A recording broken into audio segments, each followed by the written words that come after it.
Sa mga botante, narito po ang proseso ng pagboto sa Lunes. Una, alamin ang inyong presinto. Pwede yang itanong sa Voters Assistance Desk o tingnan sa precinctfinder.comelec.gov.ph.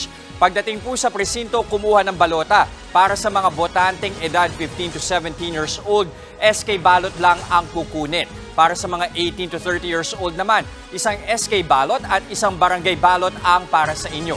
At sa mga 31 years old pataas, barangay ballot lang ang kukunin. Pag may balota na, pumirma sa Election Day Computerized Voters List.